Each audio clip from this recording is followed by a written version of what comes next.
Welcome to the show. The ripple effects from Marco Rubio's historic pro-Western speech at the Munich Security Conference yesterday continuing. Democrats now raging over the positive feedback that this speech has gotten. And we're not talking about from right-wing media here or from MAGA-based media. No, we're talking internationally. Across Europe, the UK, Australia, even Canada. Over the 24 hours following this speech, there was like this broad-based agreement that this new Trump pro-Western doctrine is the way forward, the new way forward. Everyone appearing to get on board. Until now, suddenly, Democrats raging over this. There is no clearer juxtaposition between America's two paths forward than this. If you didn't happen to see what happened yesterday, Marco getting up on stage in front of hundreds of heads of state, security ministers, prime ministers, the who's who of Europe's current ruling class, and shredding this anti-American, anti-white ideology. Here's just a snippet of what happened. We want allies who are proud of their culture and of their heritage, who understand that we are heirs to the same great and noble civilization, and who together with us are willing and able to defend it. And this is why we do not want allies to rationalize the broken status quo rather than reckon with what is necessary to fix it. For we in America have no interest in being polite and orderly caretakers of the West's managed decline. This was one heck of a speech, and it's got to be hammered home whenever possible because we have something special, unique. We are 5% of the world's population. That makes us unique. We have our own culture, our own heritage. President Trump, he made this point at Davos last month. J.D. Vance did it last year at this same Munich Security Conference where it wasn't adopted the same way. People didn't react the same way as they did this year. A lot has changed over the last 12 months. This recent guilt-like phenomenon where we apologize for who we are, who our ancestors are, feel ashamed about being Christian or white, is ridiculous. Rubio saying this era of guilt and shame is over. Shame for being an American or shame for being European. Nothing to erase or feel guilty about. It's who we are. It's who we've always been. Which part of explorers, pioneers, conquerors do these people not get? But that's not all. Rubio dismantling the failed notion of open borders, saying in recent years, this room believed the rules-based global order would replace national interests, that we should live in a world without borders, that everyone would become a citizen of the world. This was a foolish idea, he said, and it has cost us dearly. Watch this, and then we'll look at the reaction of the room, which is just incredible. Watch. To appease a climate cult, we have imposed energy policies on ourselves that are impoverishing our people, even as our competitors exploit oil and coal and natural gas and anything else, not just to power their economies, but to use as leverage against our own. And in a pursuit of a world without borders, we opened our doors to an unprecedented wave of mass migration that threatens the cohesion of our societies, the continuity of our culture, and the future of our people. Under President Trump, the United States of America will once again take on the task of renewal and restoration, driven by a vision of a future as proud, as sovereign, and as vital as our civilization's past. And while we are prepared, if necessary, to do this alone, it is our preference and it is our hope to do this together with you, our friends here in Europe. For the United States and Europe, we belong together. America was founded 250 years ago, but the roots began here on this continent long before. The men who settled and built the nation of my birth arrived on our shores carrying the memories and the traditions and the Christian faith of their ancestors as a sacred inheritance, an unbreakable link between the old world and the new. We are part of one civilization, Western civilization. We are bound to one another by the deepest bonds that nations could share, forged by centuries of shared history, Christian faith, culture, heritage, language, ancestry, and the sacrifices our forefathers made together for the common civilization to which we have fallen heir.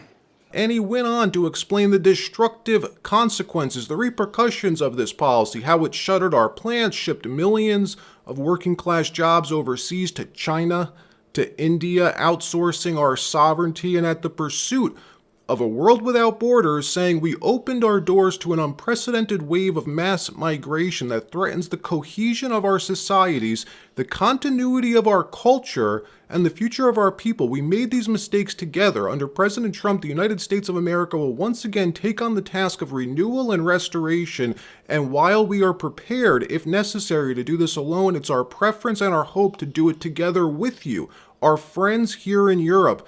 Listen to this, saying America was founded 250 years ago, but the roots began here on this continent long before. We are bound to one another by the deepest bonds that nations could share, forged by centuries of shared history, Christian faith, culture, heritage, language, ancestry. Coming back to this being our strength, that diversity, no, it's not what holds us together. Diversity, yeah, it's fine, it can be good, but it doesn't make a culture. Diversity isn't what makes a country. And something remarkable happened after he finished. The room exploding in cheers, giving him a standing ovation. Yes, the globalists seemingly shaken out of their groupthink mind virus and cheering. If you don't believe me, take a look at this.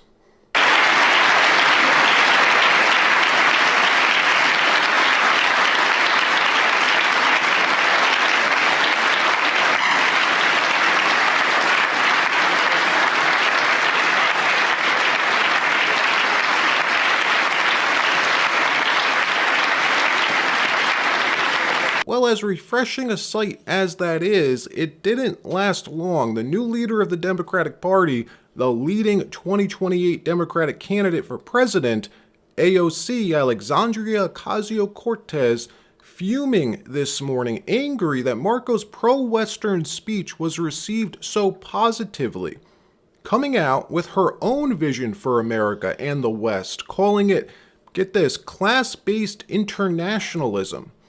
Whatever the hell that means, roll the tape.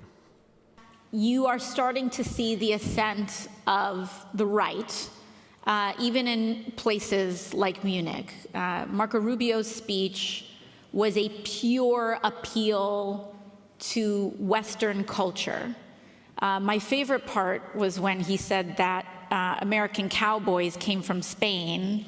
I thought they came from Winnetou, but I believe the Mexicans and descendants of African enslaved peoples would like to have a word on that. Culture is changing. Culture always changed. Culture for the entire history of human civilization has been a fluid, evolving thing that is a response to the conditions that we live in. And so they want to take this mantle of culture. At the end of the day, though, it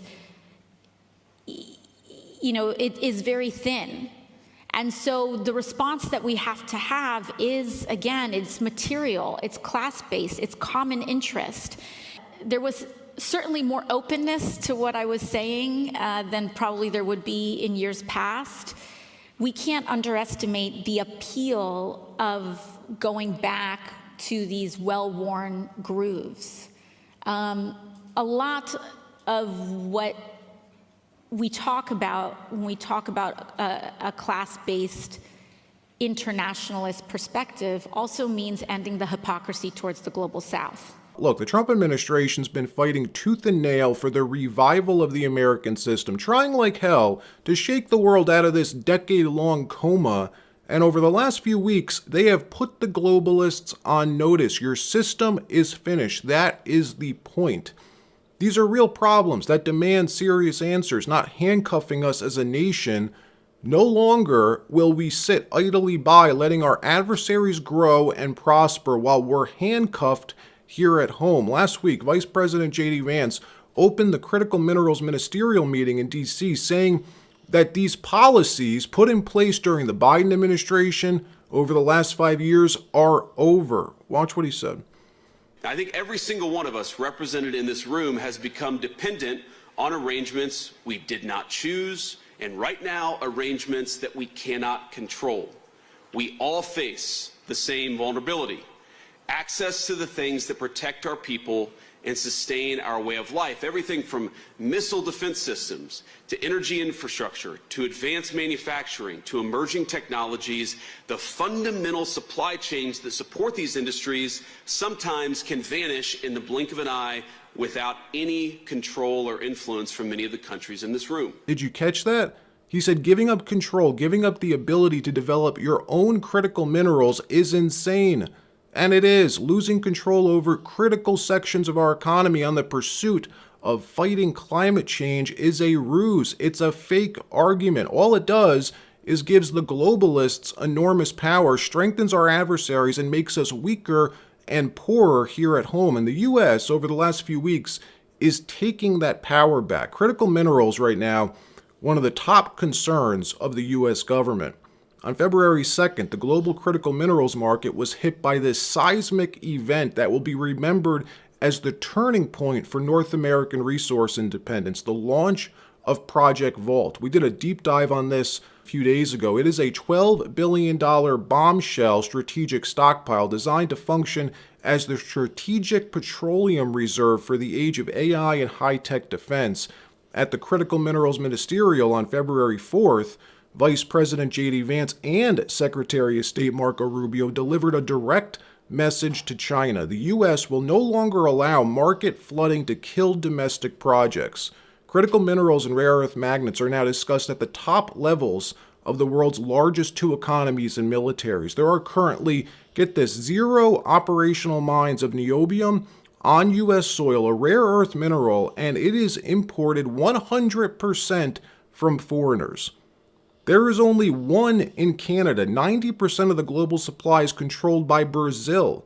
Discovering niobium is quite literally national security. So I wanted to bring this to your attention ASAP, which is why the sponsor of today's video is so uniquely timed. North American Niobium, U.S. ticker symbol NIOMF.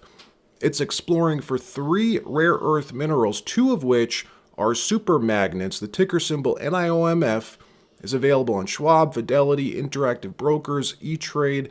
Niobium is the unsubstitutable steel strengthener, the secret sauce of modern metallurgy and aerospace. It is indispensable for the superalloys used in jet engines, rocket nozzles, and hypersonic missiles, with 0 domestic production in the U.S. and a 90% global supply concentration in Brazil. Niobium is a top-tier security priority. North America Niobium's asset is in the same region as North America's only niobium mine in Quebec. The company has requested drilling permits from the local government, and once obtained, they are cashed up to begin drilling, just as the world's largest governments are fighting over niobium and access to critical minerals. The deficits in niobium and neodymium and praseodymium, they're no longer a risk. They can become a profit engine. North American Niobium is looking to begin its exploration programs in a region where North America's only operational niobium is located. On top of niobium, which again Brazil maintains a 90% monopoly over, North American niobium is also focused on 2 supermagnets.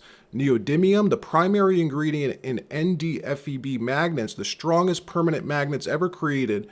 Neodymium is a mission-critical military asset, and also praseodymium, vital for the high-strength magnesium alloys used in aircraft engines and high-performance robotics.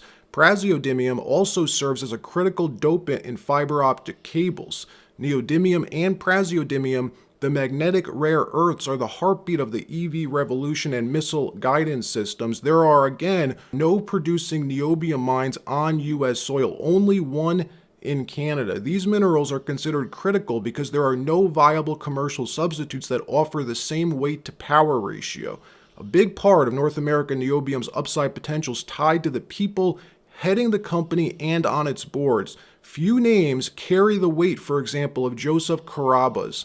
For over 2 decades, he was key leadership force within Rio Tinto, one of the big 3 global mining conglomerates. His most legendary stint was as chairman, president, and CEO of Cliffs Natural Resources, now Cleveland Cliffs. He also guided the industry's giant as a director for Newmont Corporation, the world's largest gold mining company.